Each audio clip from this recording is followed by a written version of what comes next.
அனுசரணை வழங்குவோர் அன்றும் இன்றும் என்றும் மாறாத பந்தம். இப்போது 250 ரூபாவுக்கு சிக்னல் 160 கிராம். இலங்கையில் லாபகரமான விலையில் ஒரு பேக்.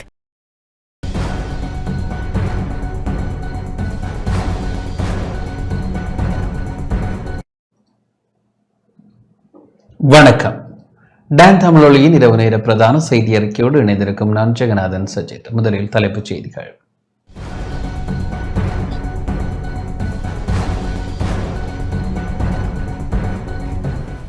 ஊடகவியலாளர் லசந்தவிற்கு நீதி கிடைக்க வேண்டும் என பிரதமர் ஹரணி அமரசூரிய கருத்து. ஜனாதிபதி அனுரகுமார திசாநாயக்கவிற்கும் ஜப்பானின் நிப்போன் மன்றத்தின் தலைவருக்கும் இடையில் சந்திப்பு. திருகோணமலை மூதூரில் சட்டவிரோத மீன்பிடி முறைமைகளுக்கு எதிர்ப்பு தெரிவித்து போராட்டம். அரச நியமனம் வழங்கக் கோரி மட்டக்களப்பு மாவட்ட வேலையேற்ற பட்டதாரிகள் போராட்டம். மன்னாரில் கைது செய்யப்பட்ட 17 இந்திய மீனவர்களில் 13 மீனவர்கள் விடுதலை, 4 பேர் விளக்கமறியலில்.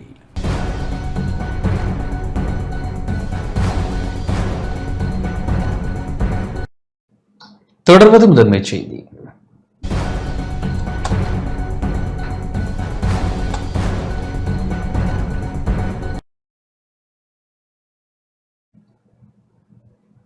ஊடகவியலாளர் லசந்தவிற்கு நீதி கிடைக்க வேண்டும் என பிரதமர் ஹரணி அமரசூரிய தெரிவித்துள்ளார். ஊடகவியலாளர் லசந்த விக்ரமதுங்கவிற்கு நீதி கிடைக்கப்பெற வேண்டும் என்பதில் தாம் தெளிவாக உள்ளதாக பிரதமர் ஹரணி அமரசூரிய தெரிவித்துள்ளார். நாடாளுமன்றத்தில் இன்று உரையாற்றிய போதே அவர் இதனை தெரிவித்துள்ளார்.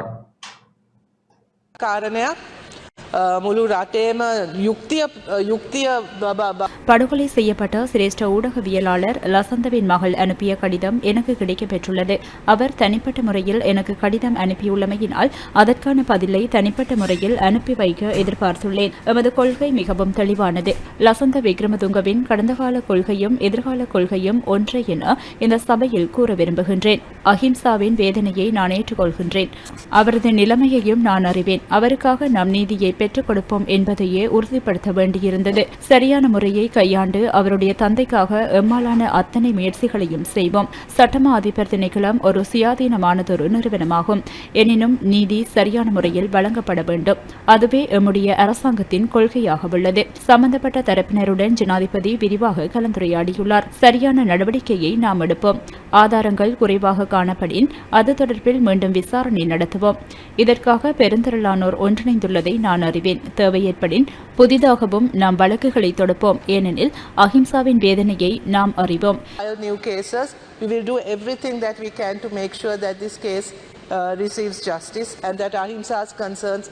இதன்போது இடைநடுவே கேள்வி எழுப்பிய நாடாளுமன்ற உறுப்பினர் Gajendrakumar Ponnambalam even across ethnic lines. So I think it is extremely. இந்த விடயத்தில் அரசாங்கத்தின் அர்ப்பணிப்பை நாம் நம்புகின்றோம். எனினும் அஹிம்சா சட்டமா அதிபரை பதவி நீக்குவது தொடர்பில் கடிதத்தில் கோரிக்கை முன்வைத்துள்ளார். அது மிகவும் முக்கியமான கோரிக்கையாகும். ஆகவே அது குறித்து அரசாங்கம் எடுக்கவுள்ள தீர்மானமும் அத்தனை பிரம்மாண்டமானதாக அமைய வேண்டும். உண்மையில் இந்த சம்பவம் ஓர் மைல்கல்லாகும். லசந்த இந்த நாட்டிற்கு ஆற்றிய சேவைக்காக உடனடியாக பதிலளிக்க வேண்டும் என கோரிக்கை விடுகின்றேன். அதற்கு பதிலளித்த பிரதமர் ஹரணி அமரசூரிய, இது மிகவும் முக்கியமான விடயம். நீதியை எதிர்பார்த்த மக்கள் அனைவரும் இதற்காக காத்திருக்கின்றனர். எமது அரசாங்கத்தில் நீதி பெற்றுக் கொடுக்கப்படும் என எதிர்பார்க்கும் மக்களுக்கு தற்போது இடம்பெறும் விடயங்கள் கடினமானதாக அமைந்திருக்கும். ஆகவே ஒரு நாள் இது தொடர்பில் விவாதிப்பதற்கும் தயாராக இருக்கின்றோம் என்பதை நினைவுபடுத்துகின்றேன். இந்த சம்பவம் தொடர்பில் மிகவும் கவனமாக ஆராய்ந்து வருகின்றோம். சட்டமா அதிபர் திணைக்களத்திற்கு அரசியல் ரீதியில் அழுத்தம் விடுக்காமல் அரசாங்கம் என்ற ரீதியில் நீதிக்காக செயற்படுவோம் என தெரிவித்துக் கொள்ள விரும்புகின்றோம். ஊடகவியலாளர் லசந்த விக்ரமதுங்கவின் கொலை விவகாரம் தொடர்பில் முழு நாள் விவாதத்தை நடத்த வேண்டும் என நாடாளுமன்ற உறுப்பினர் ரவ் ஹக்கீம் கோரிக்கை விடுத்துள்ளார். But then this type of lapse, which regarding a high profile படுகொலை செய்யப்பட்ட லசந்த விக்ரமதுங்க தொடர்பில் பத்திரிகைகளில் பிரதான செய்திகள் வெளியாகியுள்ளன. இதற்கு சட்டமா அதிபர் திணைக்களம் பொறுப்பு கூற வேண்டும். தேசிய மக்கள் சக்தியின் கொள்கை பிரகடனத்தில் லசந்த விக்ரமதுங்க உட்பட பல படுகொலைகளுக்கான நீதி தொடர்பில் குறிப்பிடப்பட்டுள்ளது. சட்டமா அதிபர் திணைக்களத்தை அடிப்படையாக கொண்டு தற்போது பிரச்சினைகள் தோற்றம் பெற்றுள்ளன. சட்டமா அதிபர் திணைக்களத்தில் சிறந்த அதிகாரிகள் உள்ளனர். இருப்பினும் ஒரு சில பிரச்சினைகள் காணப்படுகின்றன. படுகொலை செய்யப்பட்ட லசந்த விக்ரமதுங்க விவகாரம் தேசிய பிரச்சனையாகவே பார்க்கப்படுகிறது. ஆகவே இவ்விடயம் தொடர்பில் முழுநாள் விவாதத்தை நடத்த வேண்டும். ஏனெனில் இவ்வாறான பிரச்சனைகள் இனி தோற்றம் வரக்கூடாது. case of this nature is a very serious matter, and therefore on behalf of the opposition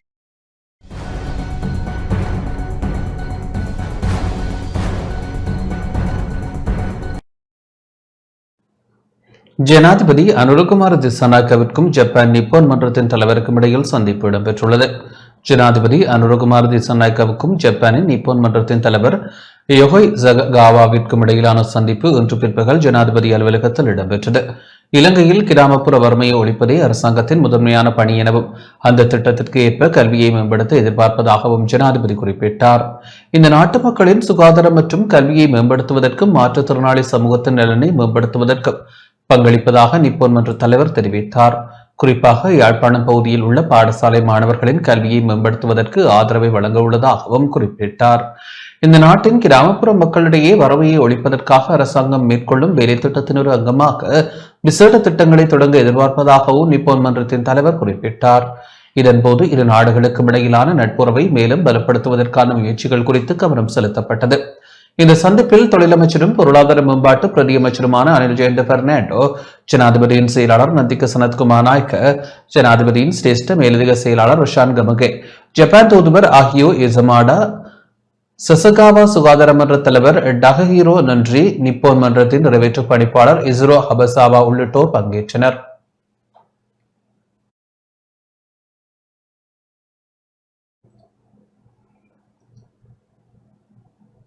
மக்களின் எதிர்பார்ப்புகள் மற்றும் அவர்கள் நாட்டு மக்களுக்கு வழங்கிய வாக்குறுதியை நிறைவேற்றும் நடவடிக்கைகளை அரசாங்கம் மேற்கொண்டதாக தெரியவில்லை என நாடாளுமன்ற உறுப்பினர் சானக மதுகொட தெரிவித்துள்ளார்.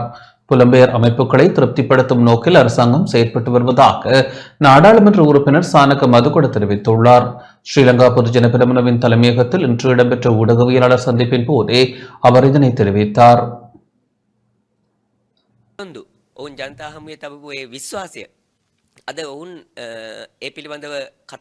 மக்களின் எதிர்பார்ப்புகள் நாளுக்கு நாள் நிர்மூலமாகிக் கொண்டுள்ளன.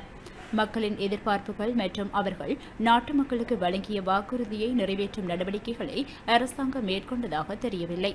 மாறாக கடந்த நாடாளுமன்ற அமர்வுகள் போராகவும் 76 வருட காலம் தொடர்பிலேயே பேசிக் கொண்டுள்ளனர்.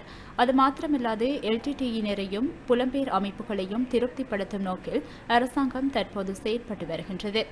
அதற்காக யுத்தத்தை நிறைவுக்கு கொண்டு வந்த முன்னாள் ஜனாதிபதி மஹிந்த ராஜபக்ஷவின் மீது குற்றச்சாட்டுகளை முன்வைத்த வண்ணம் உள்ளனர். எல்டிடி பிரிவினைவாதத்தை அல்லது தமிழ் பிரிவினைவாதத்தை விரும்பும் தரப்பினரை திருப்திப்படுத்துவதற்காகவே அரசாங்கம் இந்த விடயங்களை மேற்கொள்கின்றது. அதற்காக அரசாங்கம் மஹிந்த ராஜபக்ஷவின் பாதுகாப்பை குறைக்க நடவடிக்கை எடுத்துள்ளது. அதேபோன்று மக்களுக்கு அவர்கள் வழங்கிய வாக்குறுதிகளுக்கு புறம்பாக செயற்பட்டுக் கொண்டுள்ளது.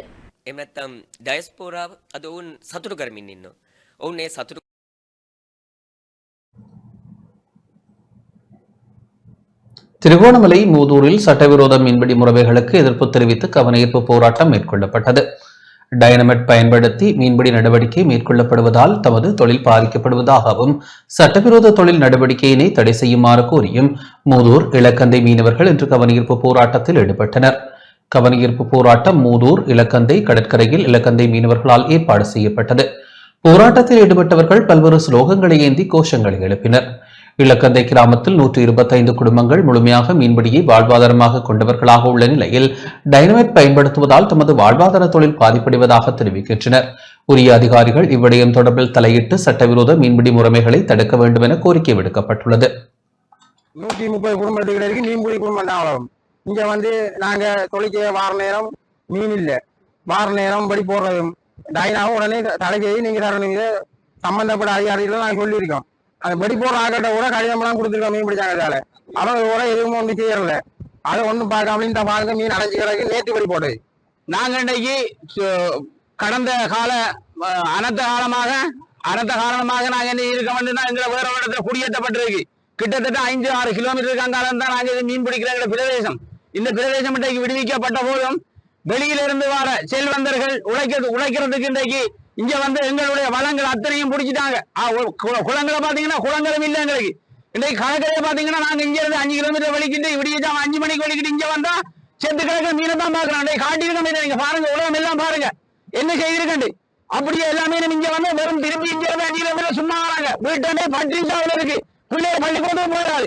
ஒரு கொப்பையோட பெஞ்சு வேணும். உண்பில்ல ஒன்றுமில்ல.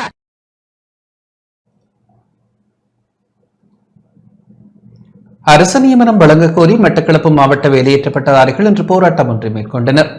மட்டக்களப்பு மாவட்ட வேலையேற்றப்பட்டதாரிகள் தமது தொழில் உரிமையினை வலியுறுத்தி இன்று அமைதி வழி கவனஈர்ப்பு போராட்டம் ஒன்றை முன்னெடுத்தனர். மட்டக்களப்பு காந்தி பூங்கா முன்பாக போராட்டம் முன்னெடுக்கப்பட்டது.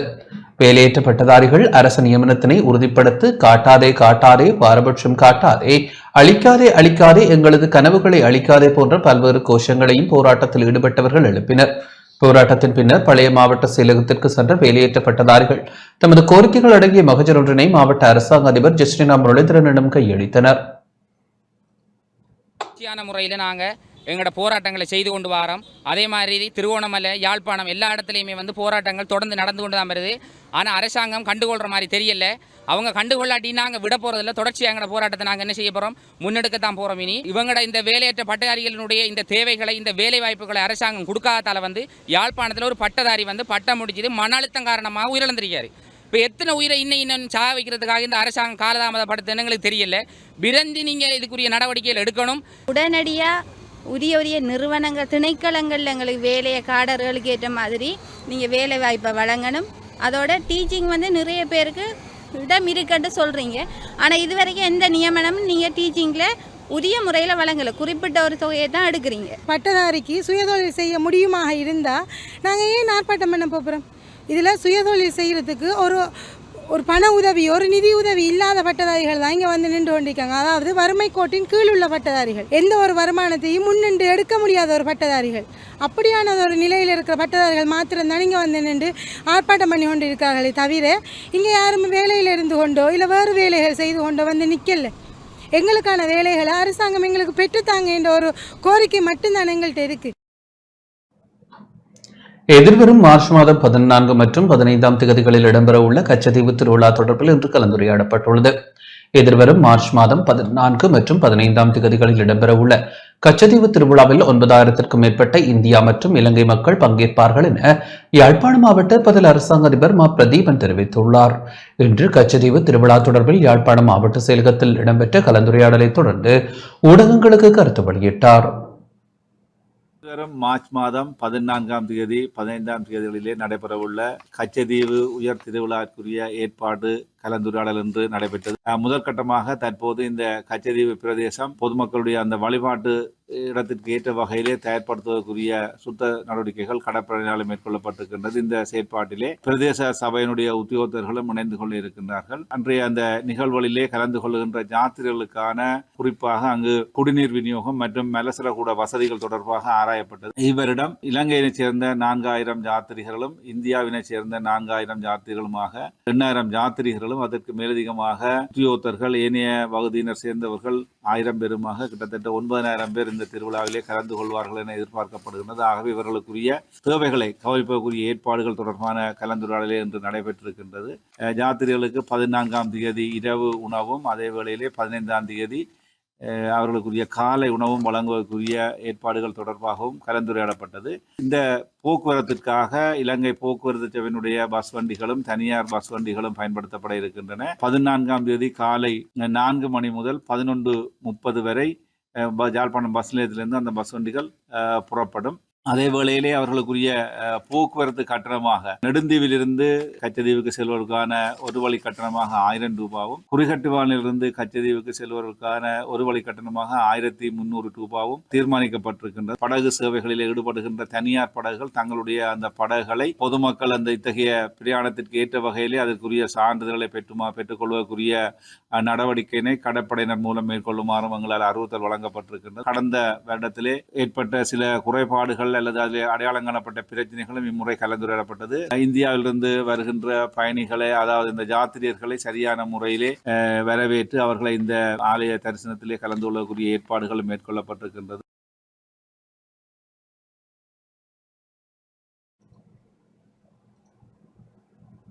அம்பாறை திருக்கோவில் பிரதேசத்தில் குளங்கள் மற்றும் அணைக்கட்டுகள் புனரமைப்பது தொடர்பான கூட்டம் இடம்பெற்றது. அம்பாறை திருக்கோவில் பிரதேசத்தில் தம்புல்வில் கமநல சேவை மத்திய நிலையம் மற்றும் தம்புல்வில் நீர்ப்பாசன திணைக்களங்களுக்கு உட்பட்ட பெரிய நீர்ப்பாசன குளங்கள் மற்றும் அணைக்கட்டுகள் புனரமைப்பு தொடர்பான கூட்டம் இடம்பெற்றது. திருக்கோவில் பிரதேச செயலாளர் தங்கையா கஜேந்திரனின் தலைமையில் திருக்கோவில் பிரதேச செயலக கேட்போர் கூடத்தில் இன்று கூட்டம் இடம்பெற்றது. குளங்கள் மற்றும் அணைக்கட்டுகளை புனரமைப்பது தொடர்பான தீர்மானங்களும் எட்டப்பட்டன. கூட்டத்தில் திருக்கோவில் பிரதேச செயலக உதவி திட்டமிடல் பணிப்பாளர் எம் அனோஜா, தம்புலுவில் நீர்ப்பாசன திணைக்கள பொறியியலாளர், தம்புலுவில் கமநல சேவை மத்திய நிலைய அபிவிருத்தி உத்தியோகத்தர் உட்பட துறைசார் உத்தியோகத்தர்கள் மற்றும் விவசாய அமைப்புகளின் பிரதிநிதிகள் என பலர் பங்கேற்றனர்.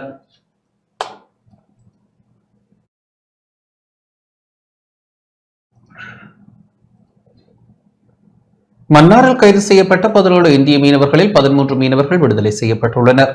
இலங்கை கடற்பரப்பில் மீன்பிடியில் ஈடுபட்ட குற்றச்சாட்டில் கைது செய்யப்பட்ட 17 இந்திய மீனவர்களில் 13 மீனவர்கள் விடுதலை செய்யப்பட்டுள்ள நிலையில் ஏனைய 4 மீனவர்களும் விளக்கமறியலில் வைக்கப்பட்டுள்ளனர். கடந்த டிசம்பர் மாதம் 24ஆம் தேதி அதிகாலை மன்னார் கடற்பரப்பில் தலைமன்னார் கடற்படையினரால் இந்திய மீனவர்கள் கைது செய்யப்பட்டனர். அவர்கள் விளக்கமறியலில் வைக்கப்பட்டிருந்த நிலையில் இன்று வழக்கு மீளவும் மன்னார் நீதிமன்றில் விசாரணைக்கு எடுத்துக் கொள்ளப்பட்டது. 17 இந்திய மீனவர்களில் 2 மீனவர்களிடம் கைவிரல் அடையாளங்கள் பெறப்படாத நிலையில் அவர்கள் இருவரும் எதிர்வரும் 13ஆம் தேதி வரை விளக்கமறியலில் வைக்கப்பட்டுள்ளனர். 2 மீனவர்களுக்கு 2வது தடவையாகவும் எல்லை தாண்டி சட்டவிரோத இழுவைமடி வலையை பயன்படுத்தி மீன்பிடித்த குற்றத்திற்காக 2 வருட கடூழிய சிறை தண்டனை விதிக்கப்பட்டது. அதனால் ஏனைய 13 இந்திய மீனவர்களும் தலா 50,000 ரூபாய் தண்டப்பணத்துடன் 2 வருடங்களுக்கு ஒத்திவைக்கப்பட்ட 10 வருட சிறை தண்டனை விதிக்கப்பட்டு மன்னார் நீதிமன்றத்தினால் விடுதலை செய்யப்பட்டனர்.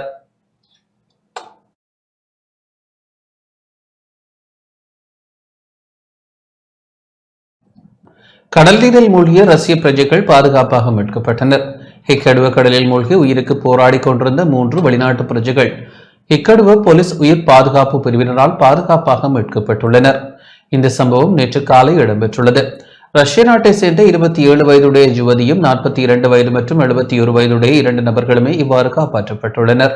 வெளிநாட்டு பிரஜைகள் மூவரும் நேற்றைய தினம் காலை ஹிக்கடுவ கடலில் நீராடி கொண்டிருந்த போது திடீரென கடலில் மூழ்கியுள்ளனர்.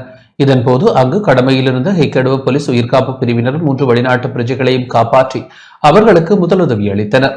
அதேபோன்று அகன்கல்ல கடலில் நீராடிய போது கடலில் மூழ்கிய மற்றும் ஒரு 38 வயதுடைய ரஷ்ய பிரஜையும் போலீஸ் உயிர்காப்பு பிரிவினர் நடவடிக்கையால் மீட்கப்பட்டுள்ளார்.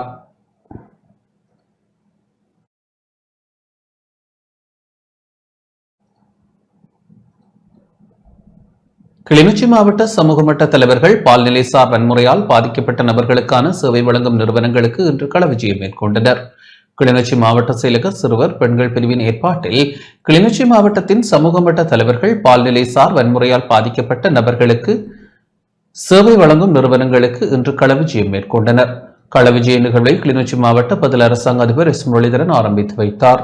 கரைச்சி, கண்டாவளை, பச்சிலைப்பள்ளி, பூநகரி ஆகிய 4 பிரதேச செயலகங்களையும் சேர்த்த 30 சமூக மட்ட தலைவர்களை உள்ளடக்கிய குழுவினர் விஜயத்தை மேற்கொண்டனர். இந்த குழுவினர் கரைச்சி போலீஸ் நிலைய சிறுவர் பெண்கள் பிரிவு, கிளிநொச்சி நீதிமன்ற வளாகம், கிளிநொச்சி மாவட்ட வைத்தியசாலையில் அமைந்துள்ள நட்பு நிலையம், தர்மபுரம் வைத்தியசாலை, பிராந்திய மதுபான புனர்வாழ்வு நிலையம் ஆகியவற்றுக்கு சென்று செயற்பாடுகளை நேரடியாக பார்வையிட்டனர். பெண்கள் வாழ்வுரிமை சங்கம் மற்றும் உலக தரிசனம் நிறுவனம் ஆகியன இதற்கு அனுசரணை வழங்கியிருந்தன. களவிஜயத்தின் ஆரம்ப நிகழ்வில் காணி பகுதிக்கான மேலதிக அரசாங்க அதிபர் இ நலாஜினி, பதில் உதவி அரசாங்க அதிபர் கே குணஜா, நிர்வாக உத்தியோகத்தர் மா அரந்தவராணி, மாவட்ட பெண்கள் அபிவிருத்தி உத்தியோகத்தர் நா உதயனி, மாவட்ட செயலக உளவள ஆற்றுப்படுத்தினர் எஸ் கவிப்பிரியா, பெண்கள் வாழ்வுரிமை சங்கம் மற்றும் உலக தரிசனம் நிறுவன உத்தியோகத்தர்கள், மாவட்ட செயலகம் மற்றும் பிரதேச செயலகங்களின் சிறுவர் பெண்கள் பிரிவின் உத்தியோகத்தர்கள் மற்றும் சமூக மட்ட தலைவர்கள் என பலர் பங்கேற்றனர்.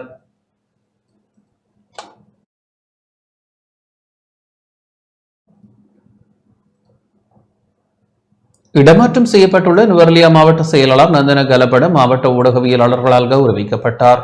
கடந்த 4 வருடங்களுக்கு மேலாக பொதுமக்களுக்கு பாரபட்சமின்றி சேவையாற்றி தற்போது இடமாற்றம் செய்யப்பட்டுள்ள நுவரெலியா மாவட்ட செயலாளர் நந்தன கலபட நேற்று ஊடகவியலாளர்களால் கௌரவிக்கப்பட்டார்.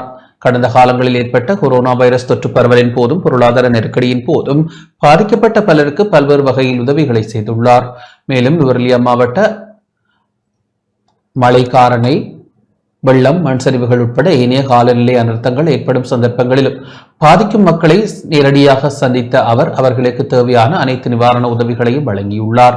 மேலும் நுவரெலியா மாவட்டத்தின் தீர்க்கப்படாமல் காணப்பட்ட மற்றும் கோரிக்கைகள் மாதாந்தம் நடைபெறும் ஒருங்கிணைப்பு கூட்டத்தில் பேசப்பட்டு உரிய தீர்வுகளையும் பெற்றுக் கொடுத்துள்ளார்.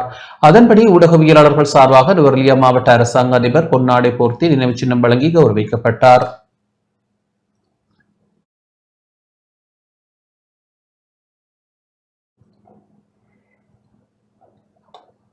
மினுவாங்குடையில் இடம்பெற்ற துப்பாக்கி பிரயோகத்தில் இளைஞர் ஒருவர் உயிரிழந்துள்ளார்.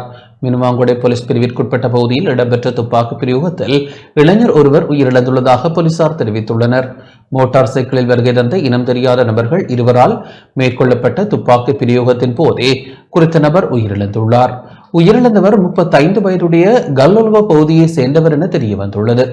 துப்பாக்கி பிரயோகத்திற்கான காரணம் இதுவரையில் கண்டறியப்படாத நிலையில் போலீசார் விசாரணைகளை மேற்கொண்டு வருகின்றனர்.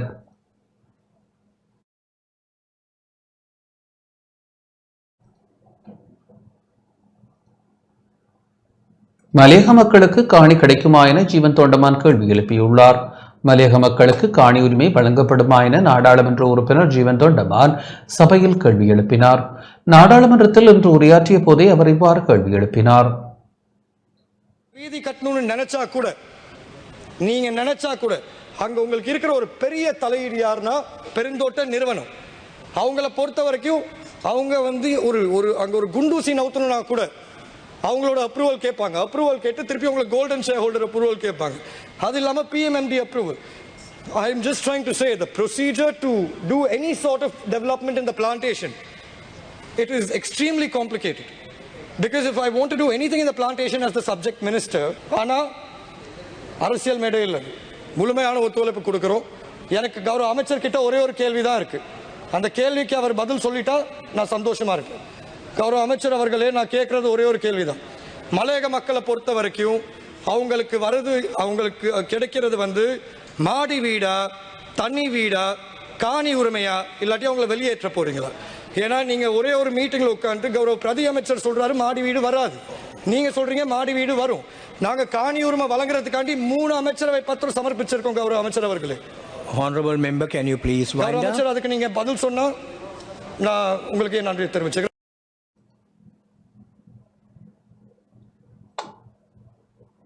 தேசிய நீரோட்டத்தில் மலையக மக்களையும் இணைக்கும் விடயத்தை தேசிய மக்கள் சக்தி அரசாங்கம் முன்னெடுத்து வருவதாக நாடாளுமன்ற உறுப்பினர் அம்பிகா சாமுவேல் தெரிவித்துள்ளார். சார்ந்தவராக இருந்தாலும் 76 வருட கால ஆட்சியிலே அவர்களுடைய ஆட்சிக்கு கீழ்தான் இந்த அமைச்சரவை அமைச்சு காணப்பட்டது. இன்று தேசிய மக்கள் சக்தியாகி நாங்கள் விசேஷமாக மலையக மக்களுடைய அடிப்படை தேவைகள், விசேஷமாக உட்கட்டமைப்பு வசதிகளை சார்ந்ததாக இன்று கிராமப்புறங்களுக்கும் எங்களுடைய விசேஷமாக தேசிய மக்கள் சக்தியாக நாங்கள் எங்களுடைய தேர்தல் காலத்தில் சொன்னது போல தேசிய நீரோட்டத்திலே மலையக மக்களை ஒன்று சேர்ப்போம் என்பது நாங்களும் இலங்கையர்கள் என்ற உரித்தோடு அவர்களுக்கும் எல்லா சமூகத்துக்கும் கிடைக்கிற எல்லா வரப்பிரசாதங்களும் கிடைக்க வேண்டும் என்ற எண்ணக்கரு எங்களுக்குள்ளே இருந்தது. அது இந்த நாட்களிலே நடைமுறைப்படுத்தி வருகின்றோம். கொள்கை மாற்றத்தை அடையாளம் காண்பதற்காக விசேட உபகுழு அமைக்கப்பட உள்ளது. அரசாங்க சேவையில் தேவையான கொள்கை மாற்றத்தை அடையாளம் காண்பதற்காக பொது நிர்வாக மாகாண சபைகள் மற்றும் உள்ளூராட்சி அலுவல்கள் அமைச்சுசார் ஆலோசனை குழுவின் கீழ் 8 பேரை கொண்ட விசேட உபகுழுவை அமைக்குமாறு அமைச்சுசார் ஆலோசனை குழுவின் தலைவர் அமைச்சர் பேராசிரியர் AAJMH அபயரத்ன அறிவுறுத்தல் வழங்கியுள்ளார்.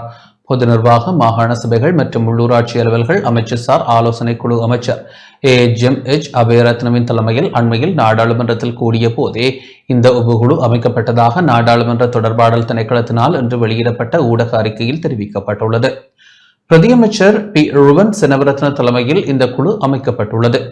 அத்துடன் இதில் நாடாளுமன்ற உறுப்பினர்களான சந்தன சூர்யாராஜ், அஜந்த கமித் தேக்கம, தர்மபிரிய திசநாயக்க, தேனிந்து ஜமன், சட்டத்திரணி ஹீதா ஹேரத், முகமது ஃபாய்சல் மற்றும் லால் பிரேம்நாத் ஆகியோர் உறுப்பினர்களாக நியமிக்கப்பட்டுள்ளனர்.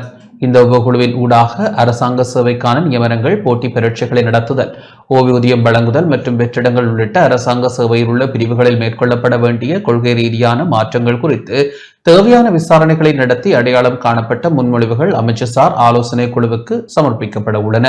இவ்வாறான உபகுழு ஒன்றை அமைக்க வேண்டியதன் அவசியத்தை நாடாளுமன்ற உறுப்பினர் சந்தன சூர்யாராட்சி முன்மொழிந்ததுடன் இதற்கமையவே குழுவின் தலைவர் இந்த உபகுழுவை நியமித்தார். அத்துடன் பிரதேச செயலகங்கள் மற்றும் உள்ளூராட்சி மன்றங்களில் காணப்படும் குறைபாடுகள் தொடர்பிலும் கலந்துரையாடப்பட்டது. 2024 ஆண்டில் உள்ளூராட்சி மன்றங்களில் 8435 பேரின் சேவைகள் உறுதிப்படுத்தப்பட்டதாக இங்கு வருகின்ற அதிகாரிகள் சுட்டிக்காட்டினர். அனைத்து உள்ளூராட்சி மன்றங்களிலும் தற்பொழுது பணியாளர் மதிப்பாய்வு நடத்தப்பட்டு வருவதாகவும் அதன்படி இறுதி அறிக்கை 2025 மார்ச் 31 கிடைக்கப்பெறும் எனவும் தெரிவிக்கப்பட்டது. இதன் பின்னர் நியமனங்களுக்கு தேவையான தரவுகளை முகாமைத்துவ சேவைகள் திணைக்களத்திற்கு பெற்றுக் கொடுக்க நடவடிக்கை எடுக்கப்படும் எனவும் அதிகாரிகள் தெரிவித்தனர். ஒரு சில திட்டங்களுக்கு ஆட்சேர்ப்பு செய்யப்பட்ட ஊழியர்களின் சேவைகள் உறுதிப்படுத்தப்படாது எனவும் அதிகாரிகள் சுட்டிக்காட்டினர். கிராம சேவைகளின் நியமனத்திற்கான போட்டி பரீட்சை குறித்தும் நிகழ்வில் கலந்துரையாடப்பட்டது. இந்த குழு கூட்டத்தில் குழுவின் உறுப்பினர்கள், நாடாளுமன்ற உறுப்பினர்கள், அரசாங்க அதிகாரிகள் என பலரும் கலந்து கொண்டனர்.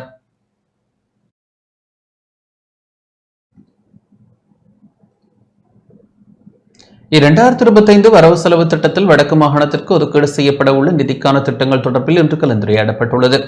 2025 ஆண்டுக்கான வரவு செலவு திட்டத்தில் வடக்கு மாகாணத்திற்கு ஒதுக்கப்பட உள்ள நிதிக்கு வடக்கு மாகாணத்தினால் முன்மொழியப்பட உள்ள திட்டங்கள் தொடர்பான மீளாய்வு கலந்துரையாடல் இன்று இடம்பெற்றது.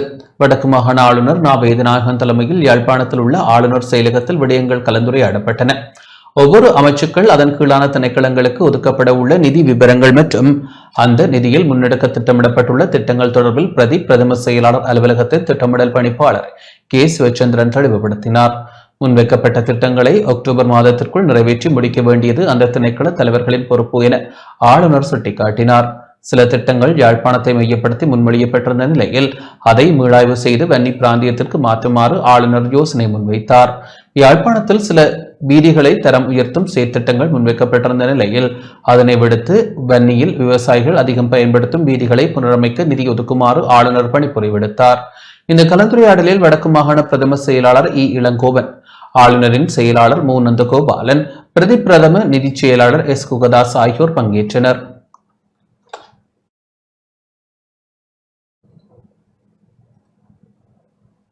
மன்னார் சவுத்பார் புயர்த நிலைய வீதியில் குன்றும் குழியுமாக காணப்படும் பகுதி இன்று சீர் செய்யப்பட்டது. மன்னார் வீதி அபிவிருத்தி அதிகார சபைக்கு சொந்தமான சவுத்பார் புகழ்த நிலைய பிரதான வீதி சேதமடைந்த நிலையில் குன்றும் குழியுமாக காணப்படும் பகுதி இன்று சீர் செய்யப்பட்டது. பல வருடங்களாக வீதி பராமரிப்பின்றி காணப்படும் நிலையில் புகையிரத பயணங்களுக்காக செல்லும் மக்கள் உட்பட சாந்திபுரம், சவுத்பார் உட்பட பல கிராமங்களை சேர்ந்த மக்கள் பல்வேறு அசௌகரியங்களை எதிர்கொண்டு வருகின்றனர்.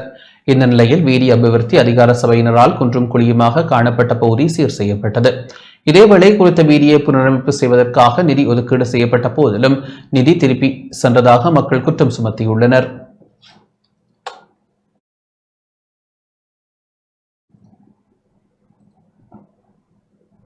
திருகோணமலை மூதூர் சேனையூர் பிரதேச வைத்தியசாலையில் கிளீன் ஸ்ரீலங்கா வேலை திட்டத்தின் கீழ் சிரமதானம் இடம்பெற்றது. கிளீன் ஸ்ரீலங்கா வேலை திட்டத்தின் கீழ் திருகோணமலை மூதூர் சேனையூர் பிரதேச வைத்தியசாலையில் சிரமதானம் இடம்பெற்றது. வைத்தியசாலை வளாகம் சிரமதானம் மூலம் துப்புரவு செய்யப்பட்டு பயன்தரும் மரக்கன்றுகள் நாட்டப்பட்டன. சம்பூர் போலீசார், வைத்தியசாலை நிர்வாகம், பிரதேச செயலகம் ஆகியன ஒன்றிணைந்து இச்சிரமதானத்தை ஏற்பாடு செய்திருந்தன. சிரமதான பணியில் கிராம மக்கள், போலீசார், சேனையூர் வைத்தியசாலை உத்தியோகத்தர்கள், ஊழியர்கள் ஈடுபட்டிருந்தமை குறிப்பிடத்தக்கது.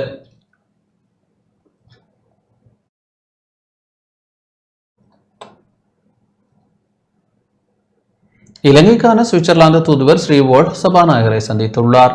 இலங்கைக்கான சுவிட்சர்லாந்து தூதுவர் ஸ்ரீவோல்ட் சபாநாயகர் வைத்தியர் ஜெகத் விக்ரமரத்னவை நாடாளுமன்ற வளாகத்தில் சந்தித்தார்.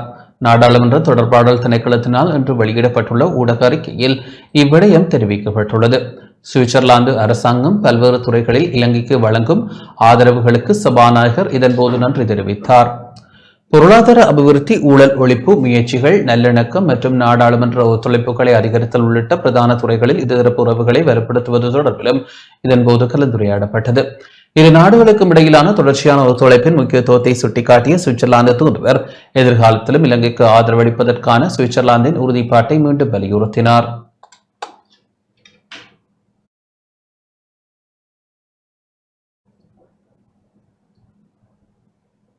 சீர்குலைந்துள்ள மனித சமூகத்தை தூய்மைப்படுத்தும் திட்டமே கிளீன் ஸ்ரீலங்கா வேலை திட்டம் என சப்ரகமுவ மாகாண ஆளுநர் சம்பா ஜானகி ராஜரத்ன தெரிவித்துள்ளார். கிளீன் ஸ்ரீலங்கா என்பது சுற்றுச்சூழலை சுத்தப்படுத்துவது மாத்திரமன்றி சீர்குலைந்துள்ள மனித சமூகத்தையும் தூய்மைப்படுத்தும் வேலை திட்டமாகும் என சப்ரகமுவ மாகாண ஆளுநர் சம்பா ஜானகி ராஜரத்ன தெரிவித்துள்ளார். சப்ரகமுவ மாகாண மத்திய நூலக கேட்போர் கூடத்தில் இடம்பெற்ற ரத்னஸ்ரீ அவர்களுடன் மீண்டும் இலக்கியம் வாசிப்போம் நிகழ்ச்சியில் கலந்து கொண்டு உரையாற்றும் போதே ஆளுநர் இவ்வாறு குறிப்பிட்டார்.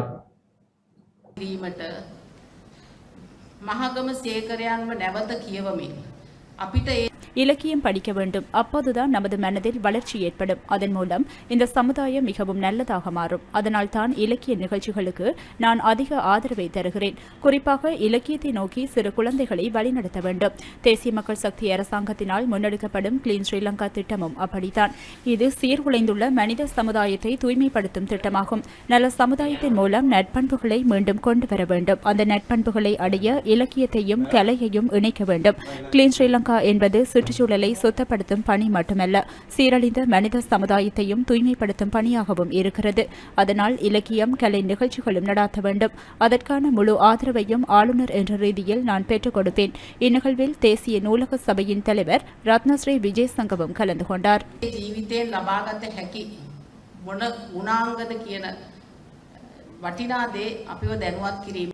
தடை செய்யப்பட்ட தொழில்களால் கடல் மாசடைந்து வருவதாக வடக்கு மாகாண கடற்தொழில் இணையத்தின் ஊடக பேச்சாளர் அன்னராசா தெரிவித்துள்ளார். தடை செய்யப்பட்ட தொழில்களால் கடல் மாசடைந்து போகின்ற நிலையில் இந்திய மீனவர்களின் பிரச்சினை மட்டுமே இருப்பதாக கூறி சீனாவிடமிருந்து உதவிகளை பெற அரசாங்கம் முயற்சிப்பதாக வடக்கு மாகாண கடற்தொழிலாளர் இணையத்தின் ஊடக பேச்சாளர் அன்னராசா தெரிவித்துள்ளார். இன்று யாழ்ப்பாணம் வடபராட்சி ஊடக இல்லத்தில் இடம்பெற்ற ஊடக சந்திப்பில் இவ்வாறு குறிப்பிட்டார். இந்த ஊடக சந்திப்பில் நகராசா வர்ணகுலசிங்கமும் பங்கேற்று கருத்து வெளியிட்டார். அதிமேதகு ஜனாதிபதி அவர்கள் யாழ் மாவட்டத்திற்கு வருகை தந்ததும் யாழ் மாவட்ட ஒருங்கிணைப்பு குழுவிலே பேசப்பட்ட விடயங்களிலே குறிப்பாக கடற்றொழிலாளர் பற்றி பேசிய விடயங்கள் தொடர்பாக எங்களுக்கு கவலை அளிக்கின்றது. மீனவர்களுடைய பிரச்சனையிலே இந்திய மீனவர்களுடைய பிரச்சனை மட்டும்தான் பிரச்சனையாக ஜனாதிபதி அவர்கள் கலந்துரையாடி இருக்கின்றார். இலங்கையின் சட்டத்துக்குட்பட்டு எங்களுடைய இருப்பையும் எங்களுடைய கடல் வளத்தையும் அளிக்கின்ற உள்ளூரிலே தடை செய்யப்பட்ட தொழில்முறை பற்றி ஜனாதிபதி ஏன் மாவட்ட ஒருங்கிணைப்பு குழுவில் பேசவில்லை? மாவட்ட செயலகத்தில் அத்தனை அதிகாரிகளும் இருந்து மக்களின் பிரச்சனை என்ற போர்வையிலே ஒருங்கிணைப்பு குழு கூட்டம் நடந்ததாக செய்திகள் வருகின்றது. ஆனால் பாதிக்கப்படுற உண்மையான பிரச்சனைகள், கடற்தொழிலாளர்களுடைய பிரச்சனை மாவட்ட செயலக ஜனாதிபதி தலைமையிலே நடந்த ஒருங்கிணைப்பு குழு கூட்டத்திலே பேசப்படவில்லை. இது கவலை அளிக்கிறது, வேதனை அளிக்கிறது. சூழலுக்கு பாதிப்பு என்று தடை செய்யப்பட்டதை விட்டுவிட்டு வேறு ஏதோ பிரச்சனையை கதைச்சு மீனவர்களுக்கு பிரச்சனை இல்லை என்பதென்றும் இந்தியாவோடு தான் பிரச்சனை என்று வடக்கு கடற்தொழிலாளர்களை இந்தியாவோடு மோத விட்டுவிட்டு இலங்கை அரசாங்கம் சீனாவோடு இணைந்து சீனாவிடம் உதவிகளை பெறுவதற்காக நீங்க வடக்கு கடற்தொழிலாளர்கள் பிரச்சனையிலே உண்மை நிலையை மறைக்கிறீர்கள். நாங்கள் இந்தியாவோடு பேச வேண்டும். இந்தியா எங்களுடைய தொப்புள் கொடி உறவு. சீனாவின் உதவியும் வேணாம், எங்களுக்கு சீனாவின் ஆதரவும் வேணாம். சீனாவை நீங்கள் கையுக்குள் வைத்துக் கொள்வதற்காகவா இந்தியாவோடு எங்களை மோதவிட்டு இந்தியாதான் பிரச்சனை என்று காட்டுவதற்காக இந்த மாவட்ட ஒருங்கிணைப்பு குழு கூட்டம் கூட்டப்பட்டது என்ற கேள்வியை நான் கேட்கின்றேன். மீனவர்களின் இருப்பை அழித்து எங்களை சீனாவுக்கு அடிமையாக்கும் செயல்பாட்டை இந்த நாரா நெக்டா நிறுவனங்கள் தொடர்ந்து வடக்கிலே செய்கின்றார்கள். இது உண்மைக்கு புறம்பாக அல்லது சமூகத்தில் ஒரு முரண்பாட்டை தோற்றுவிக்கும் செயல்பாட்டை தொடர்ந்து இந்த சீன கடல் அட்டை பண்ணை செய்கின்றது. சீன கடல் அட்டை பண்ணையினால் வடக்கிலே பாரம்பரிய சிறு கடற்தொழிலாளர்கள், ஆழம் குறைந்த கடலிலே தொழில் செய்பவர்கள் மிகப்பெரிய பாதிப்பை ஏற்படுத்தி கொண்டிருக்கின்றது. நாங்கள் கடற்தொழில் அமைச்சிருக்கும் சொல்றேன், ஜனாதிபதியை கேட்கிறோம். நீங்கள் உடனடியாக உள்ளூர் இழுவ படகு சட்டவிரோதமான தொழில் என்று ஏற்கனவே அறிவிக்கப்பட்டது. 96ஆம் ஆண்டு 2ஆம் இலக்க சட்டத்தை எடுத்து பாருங்க. அதை நடைமுறைப்படுத்துவாங்க. 16 தொழில் தடையன்று இருக்கு. நீங்கள் இன்றைக்கு இழுவமணி தொழிலை சுருக்குவதை நிப்பாட்டுகளோ அன்றைக்கு தான் நாங்கள் மற்ற தொழிலை நிப்பாட்ட சொல்லி எங்கள் மக்கள் எல்லாருக்கும் அறிவிப்போம். இத்துடன் இந்த செய்தி அறிக்கை நிறைவடைகின்றது. வணக்கம்.